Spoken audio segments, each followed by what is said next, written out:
how could a so-called primitive society have achieved such sophisticated stone carving techniques? Check out this block right here. Something really cool about this one.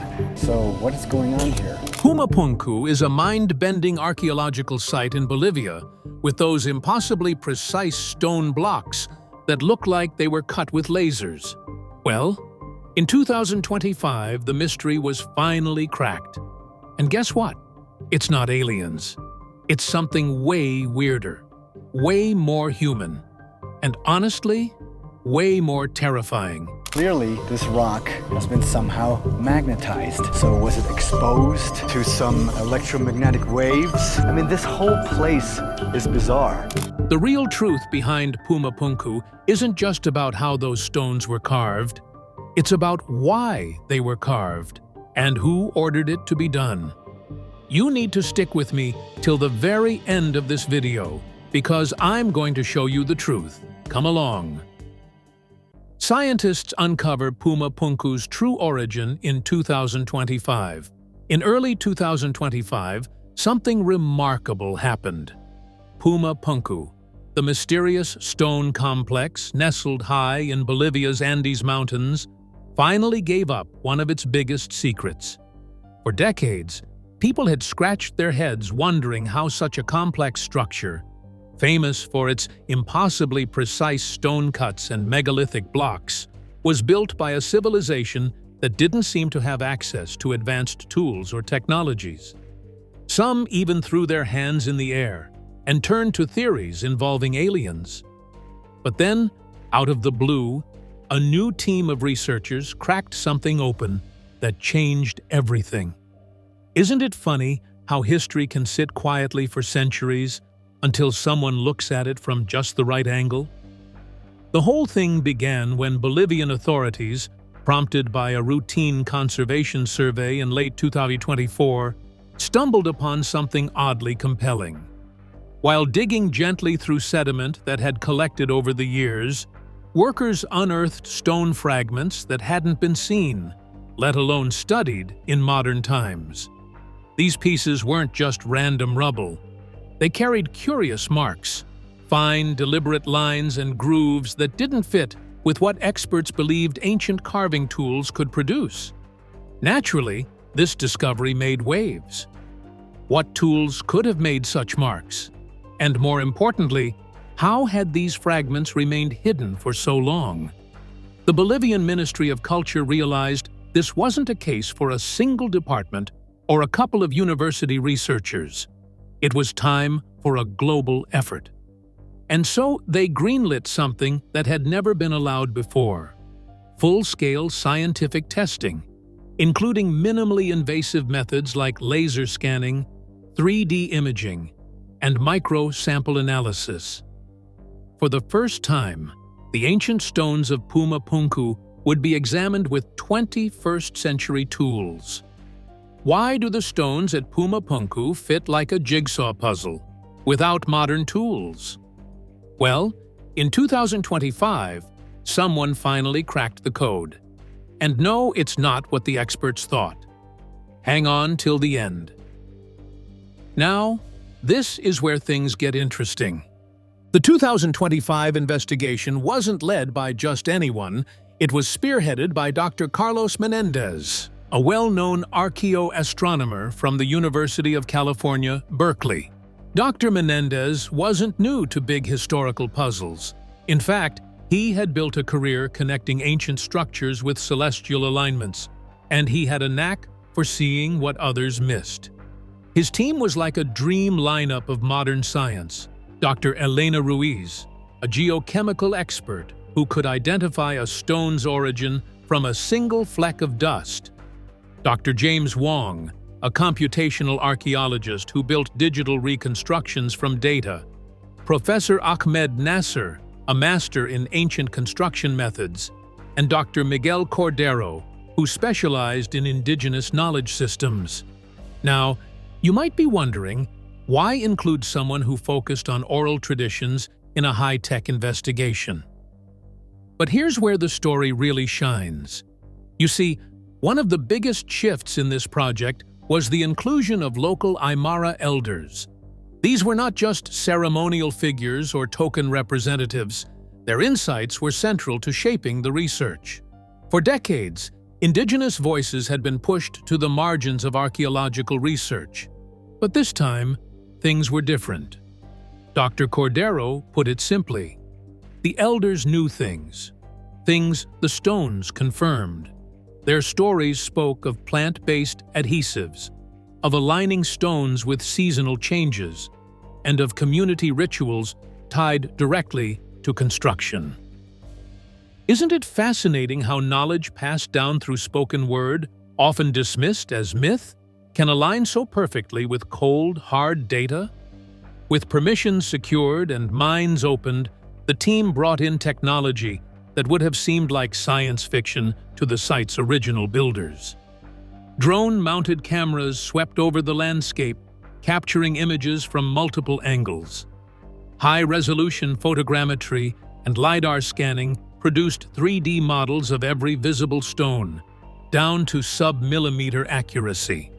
But it wasn't just about gathering visuals, it was about finding meaning in the patterns. That's where artificial intelligence came in. Using custom-designed machine learning models, Dr. Wong and his team fed in over 12 terabytes of image data to create a digital twin of the site, as it might have looked when it was first built. And what did they find? Something astonishing.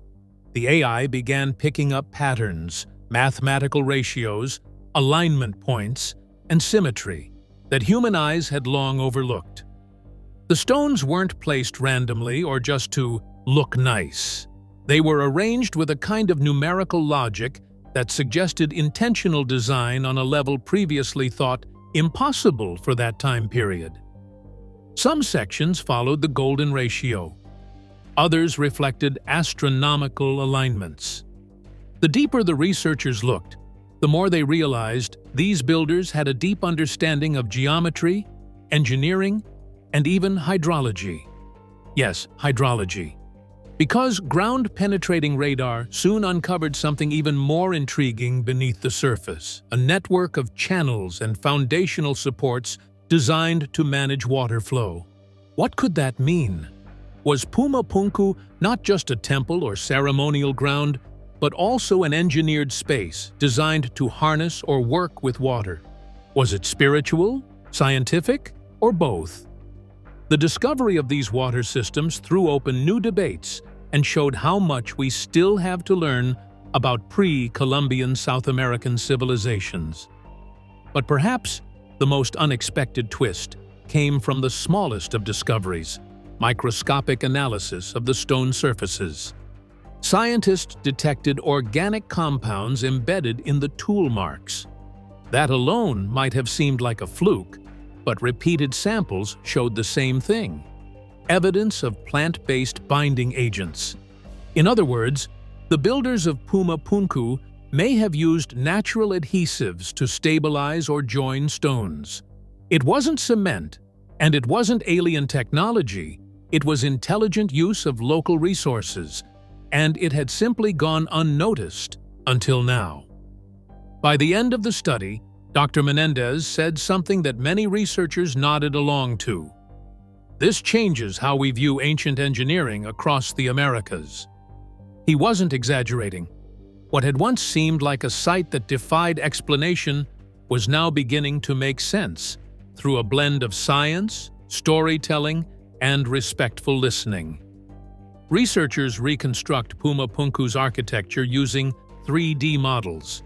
For decades, Puma Punku has been one of the world's greatest ancient mysteries. The scattered stones, the precise cuts, the puzzling H-shaped blocks. So many questions have swirled around this archaeological site nestled high in the Bolivian Andes. How did these massive stones get there? Who shaped them with such accuracy? And perhaps the most asked question of all, was it really just a chaotic pile of ruins, or was there something more deliberate hidden beneath the surface? For years, no one could quite agree on the answers. But now, thanks to a groundbreaking blend of cutting-edge technology and good old-fashioned curiosity, researchers believe they've finally uncovered what lies at the heart of Puma Punku, and it's far more sophisticated than anyone had imagined. According to researchers, what once looked like a random scatter of megalithic debris was never random at all. In fact, the entire site appears to have been part of a larger, intricate architectural plan. Roland Wong and his international team of archaeologists and engineers have spent years piecing together the mystery using advanced 3D modeling software, allowing them to digitally reassemble the broken stones and bring Puma Punku back to life, at least on a computer screen. And what did they discover? That these ancient builders had not only a vision, but a very precise system, one that rivals some of our most modern construction methods. A big part of that system revolved around those iconic H-shaped stones, which for a long time baffled even the most seasoned researchers.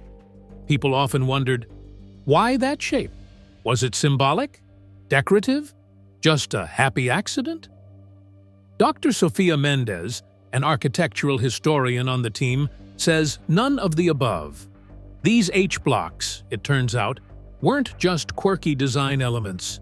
They were standard modules in a highly organized building system. They weren't random, she explained. Each H-block was designed with purpose, like puzzle pieces engineered to fit together in multiple ways. Through careful digital analysis, the team found that these blocks had specific angles and cuts that allowed them to interlock securely with other stones, giving the entire structure both strength and flexibility.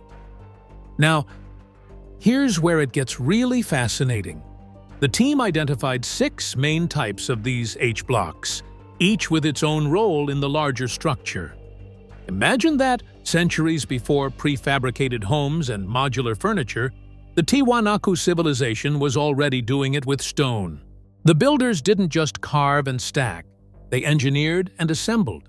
And they did it with an astonishing level of mathematical precision. Measurements taken from different H-blocks revealed consistent ratios, pointing to a sophisticated system of measurement that guided the entire construction process. It raises the question, how did a civilization with no known written language or wheel-based transport achieve something so advanced? And that's just the beginning. By feeding the digitally reconstructed pieces into simulation software, the team created a digital twin of the entire Puma Punku site. This wasn't just a rough idea of what it might have looked like. This was a detailed, fully rendered replica that let researchers walk through the ancient complex virtually, just as its original inhabitants might have. And what did this virtual stroll reveal? A lot. Far from being a chaotic heap of ruins, Puma Punku was actually a symmetrical ceremonial space, laid out with near-perfect alignment to the cardinal directions. Its platforms and courtyards weren't just randomly placed, they followed a very deliberate plan. Even more mind-blowing was the discovery of an elaborate water system that had been carved into the structure. When the team ran digital simulations of how water would have flowed through the channels, it became clear that the system wasn't just functional, it was theatrical. Water would have cascaded through carefully designed channels, creating a kind of living, moving artwork during ceremonies. Imagine standing in a sacred courtyard, surrounded by stone and sky, as water shimmered and danced across the surface in sync with the rituals. Can you picture how awe-inspiring that must have been? The digital reconstruction also helped researchers better understand how people may have moved through the space. Some areas were open and accessible, while others became increasingly restricted, suggesting a kind of spiritual hierarchy. The deeper you went into the structure, the more sacred and exclusive the space became. Was this a gathering place for the people? A place of prayer? A stage for elite rituals? Perhaps all three. But the team didn't stop at virtual models. To test their theories in the real world, they decided to build physical prototypes using 3D printing technology. By printing scale models of the H blocks and assembling them by hand, they were able to test how the pieces fit together, how they held up under simulated seismic stress, and even how the spaces affected sound. Dr. Takeshi Yamamoto, an engineering archaeologist involved in the project, said building these models was crucial for understanding how people centuries ago managed to lift, align, and position massive stones with such accuracy. The angled cuts and interlocking parts made the construction easier, not harder, he noted, which is incredible when you consider they didn't have the machinery we rely on today. One of the most surprising results from these physical models was the acoustics. In the full-scale replica of the central platform, sounds made in one part of the space could be heard with crystal clarity in another. This led the team to believe that the structure may have been designed with sound in mind, perhaps to amplify voices during ceremonies or rituals. Could this mean the Tiwanaku people were also sound engineers in their own right? It's certainly possible. So, after all this research, what's the big takeaway? In the words of the research team, Puma Punku is not the chaotic, crumbling ruin it once seemed to be. It's a complex, intentional, and brilliantly designed masterpiece of ancient engineering. Every cut, every angle, every block had a reason. That's right. What comes next could shake the foundations of how we define ancient technology. So don't even think about clicking away now, because what we're about to reveal next will challenge everything you thought you knew about human history. Geochemical analysis reveals ancient stone casting techniques. In 2025, something extraordinary came to light, something that sent ripples across the entire world of archaeology and left both experts and enthusiasts wondering, have we been wrong about Puma Punku all along?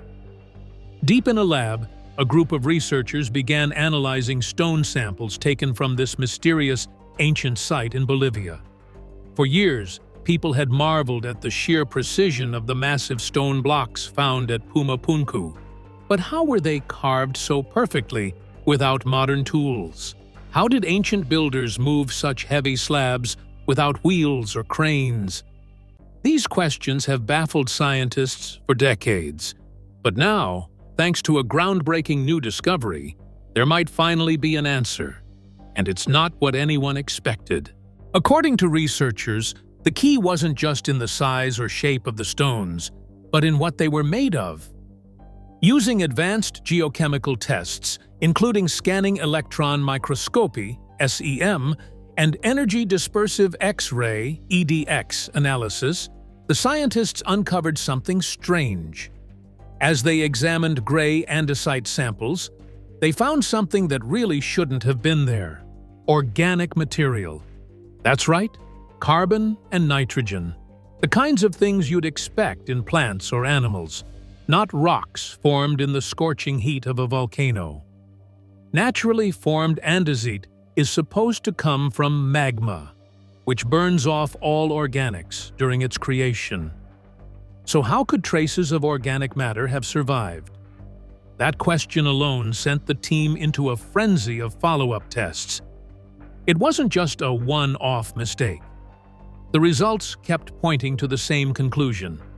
This wasn't regular volcanic rock. In fact, it seemed more like something made intentionally by people. Then came the even more fascinating part. When they studied samples of the red sandstone blocks, they noticed an unusual matrix binding the grains together. A thick, glue-like mix made of what they called ferrosilicate. Scientists said it was a unicum, something totally unique and not found in natural sandstone formations. Think about that. An ancient material never seen in nature, appearing consistently across massive building blocks arranged with near-perfect alignment. Coincidence? Not likely. As if that weren't enough, these same samples showed very high levels of sodium. Specifically, they found evidence of a mineral called albite, which usually forms in certain sedimentary conditions. But again, the conditions weren't quite right. The only logical explanation? The sodium came from an outside source, probably sodium carbonate, harvested from a place called Laguna Cachi, a salt lake located in Bolivia's Altiplano Desert. Interestingly, ancient trade records suggest that llama caravans once traveled regularly through that area. So is it possible the builders intentionally gathered these salts to use in construction? That's exactly what the evidence now suggests. These findings breathed new life into something called the geopolymer theory. In simple terms, this theory argues that what we've long believed were carved stones were actually man-made, cast like concrete. The idea was always considered fringe, but the 2025 lab results changed everything. SEMEDS, XRD, and thin section analysis all pointed to the same thing. The sandstone blocks were made by mixing natural grains with a chemical binder, something very similar to how we make concrete today. Except the formula was different. It relied on clay, alkaline salts, and in some cases, organic acids from plants. Now here's where things get even more intriguing. Local legends in the Andes have long spoken of plant extracts that could soften stone. For years, archaeologists brushed these stories off as myth. But what if they were true? The new research identified compounds that were likely derived from natural carboxylic acids, substances that could have come from native plants. These acids, when mixed with certain minerals, created a binding agent strong enough to form stone-like blocks. Could ancient people have figured this out over 1,000 years ago? All signs now point to yes. It all leads to one big, almost mind-bending realization. The stones at Puma Punku weren't carved. They were cast. That's right. Instead of chiseling stone from a quarry, dragging it for miles and shaping it by hand, ancient builders may have mixed up a batch of what we might call prehistoric concrete, poured it into molds, and let it set. They used local materials, clay, eroded rock, sodium carbonate, and paired them with plant-based binders to create building blocks that looked and felt like solid stone. And they did all of this long before the invention of modern cement or engineering tools. Even more shocking, there's no known quarry nearby that could have produced such massive stones. The local rock is too soft and crumbly. That makes the casting theory even more plausible. After all, why drag gigantic boulders when you could just make them where you need them? This changes everything we thought we knew about the Tiwanaku civilization. Instead of being limited by their tools or environment, they seem to have developed an early form of geosynthesis, that is, speeding up natural geological processes through human-made chemistry. So now, with every new test result and every microscopic scan, the pieces fall into place. The mystery of Puma Punku is slowly being unraveled. What once seemed impossible now makes perfect sense. The sharp cuts, the smooth surfaces, the interlocking shapes. They're not signs of alien technology or lost civilizations from another world. They're evidence of human ingenuity, fueled by necessity and guided by deep knowledge of the earth. And that brings us to something truly mind-bending: the way Tiwanaku engineers embedded sacred geometry into Puma Punku. Trust me, what you're about to learn will change how you see the ancient world. So stay with me till the end. Tiwanaku engineers embed sacred geometry into Puma Punku. For years, Puma Punku stood as one of archaeology's most mystifying sites. A new investigation didn't just focus on how these stones were carved or how they were moved. Instead, it dug deeper into the sky, the stars, and the spiritual heart of a long-lost civilization. Researchers began to ask a bigger question. What if Puma Punku wasn't just a marvel of ancient engineering, but also a living calendar, a cosmic map? and a sacred mirror of the heavens? As the research unfolded, they discovered that beyond the masterful construction techniques, there was something even more profound hiding in plain sight. According to the team's findings, the architects of Puma Punku, believed to be the Tiwanaku civilization, had embedded a deep understanding of astronomy into the very bones of the site. Could this be a coincidence? Unlikely. The layout, proportions, and placements weren't random. Experts said it was clear now. This wasn't just a gathering place. It was a spiritual and astronomical center built with a purpose that extended far beyond the earthly.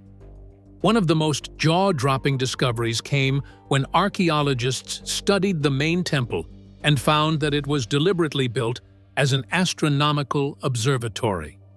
Not something that just happened to align with the sun by chance, but something that was purposefully designed to capture celestial moments. During the spring equinox, for instance, the sunrise appears through a stone archway and lights up a central chamber in a moment that could only be described as magical. It's the kind of alignment that makes you stop and wonder, how did they know how to do this? With no telescopes, no satellites, no modern tools, only the sky above and generations of watching, learning, and revering.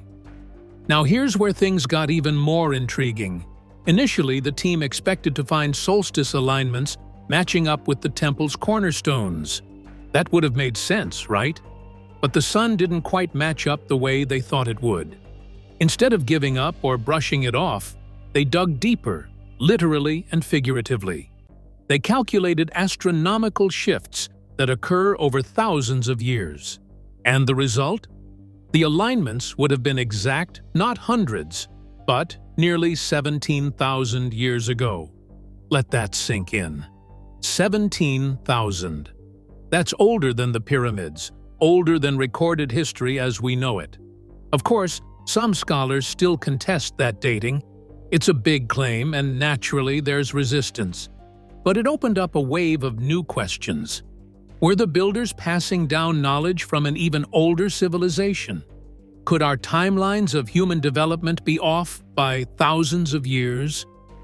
Adding another layer of meaning to all this was the recurring presence of the chacana, or the Andean cross, a powerful symbol representing the three levels of existence in Incan and pre-Incan cosmology: the underworld, the earthly world, and the heavens. According to the researchers, this symbol wasn't just something carved into stone for decoration. It shaped the entire design of the Tiwanaku complex. The Akapana, a massive terraced mound nearby, was found to mirror the chacana's shape with a central reservoir believed to represent the portal between worlds.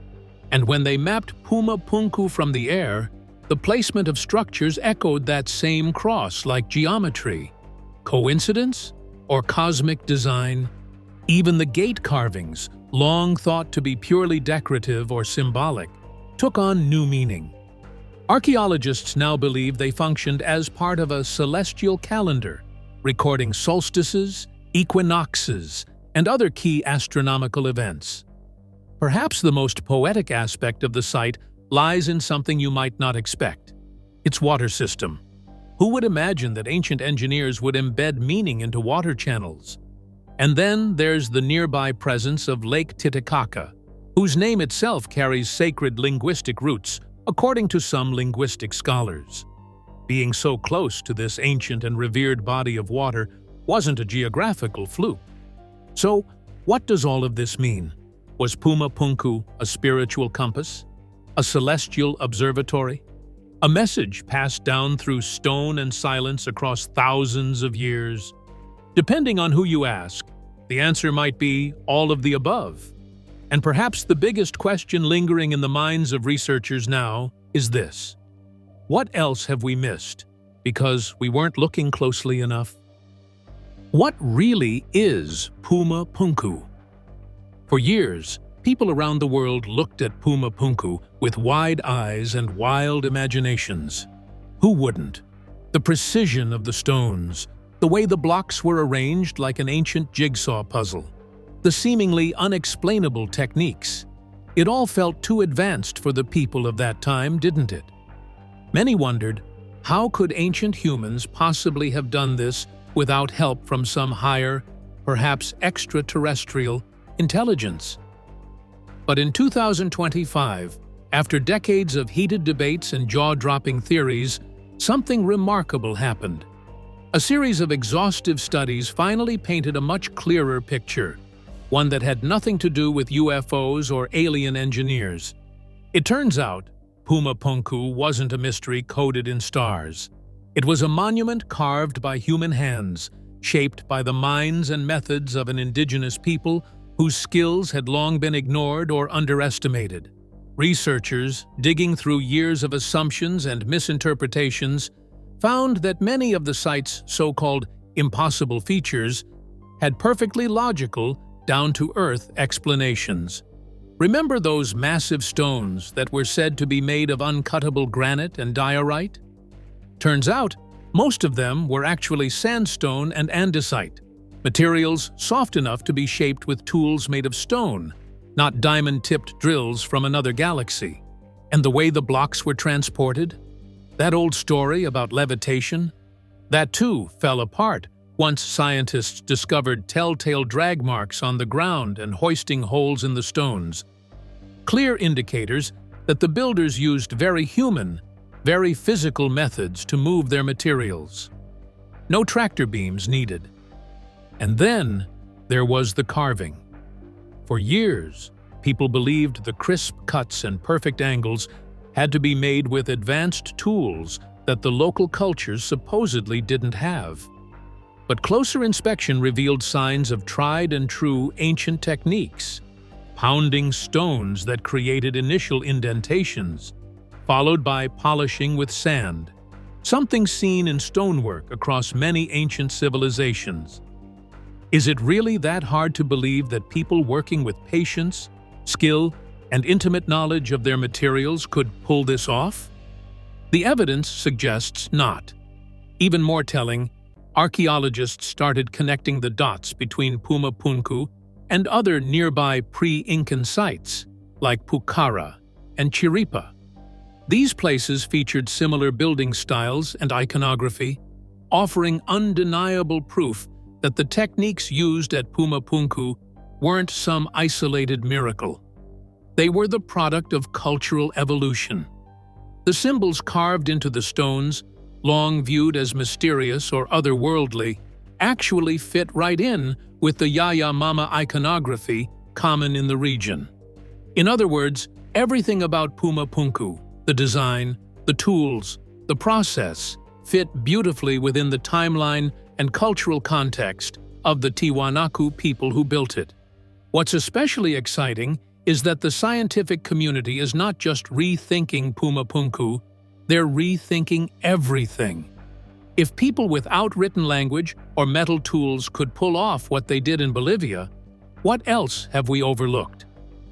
Sites like Göbekli Tepe in Turkey or the giant stone heads of Easter Island might need a second look, not through the eyes of fantasy, but with fresh respect for what humans can do when they understand their environment and work together with vision and grit. So, why does this matter? Why should we care that Puma Punku was made by people and not aliens? Because it reminds us of what humans are capable of. It shifts the glory back to the real builders, the indigenous cultures who've too often been left out of their own history. It teaches us that mystery doesn't always mean magic or the supernatural. Sometimes it just means we haven't looked closely enough. And now that we are, we're finding brilliance where we should have expected it all along. With this, we have come to the end of this video. Thanks for watching. If you enjoyed this video, do well to like, comment, and subscribe for more content. To enjoy more thrilling stories, click now on the following video that pops up on your screen.